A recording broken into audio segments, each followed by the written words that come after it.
When All of Us Are Dead first premiered, it shocked the world with its raw intensity. It wasn't just a zombie series.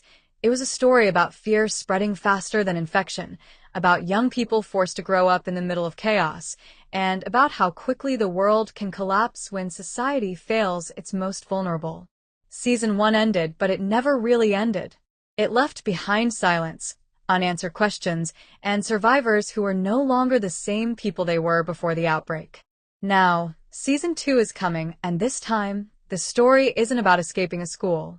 It's about facing the world that exists after everything has gone wrong. One of the most haunting legacies of Season 1 was the emergence of the half-infected, people who were bitten, yet never fully turned. They walk, talk, think, and feel like humans, but the virus lives inside them.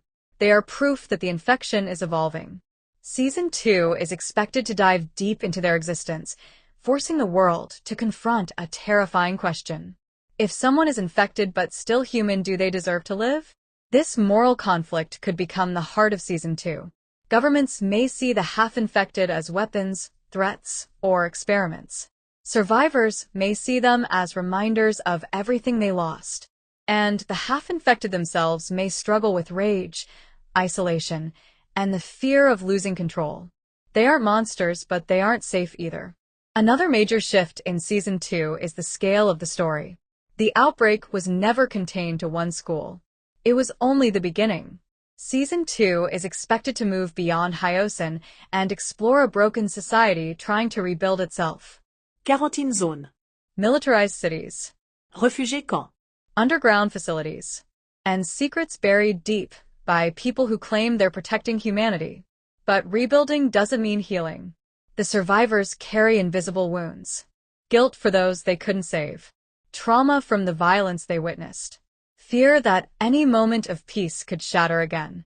Season May's second focus heavily on psychological survival, how people cope when the danger isn't always visible and when trust is harder to give than ever before. Relationships will be pushed to their limits. Bonds formed in desperation don't always survive normal life. Friends may grow apart. Love may turn into fear. Loyalty may be tested when survival demands impossible choices. In a world where one mistake can doom everyone, emotions become dangerous. And then there's the virus itself. Season 2 is expected to reveal that the infection is no longer predictable. Zombies may not behave the same way they did before. The line between human and monster could become even thinner. The rules of survival may change, and those who rely on old instincts may not survive this time. What made All of Us Are Dead unforgettable wasn't just the horror. It was the humanity. The way it showed young people standing in front of death with trembling hands and broken voices.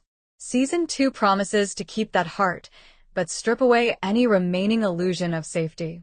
This is no longer a story about hope in the middle of chaos. It's about what hope costs when the world refuses to return to normal. As fans wait for the new season, one truth becomes clear.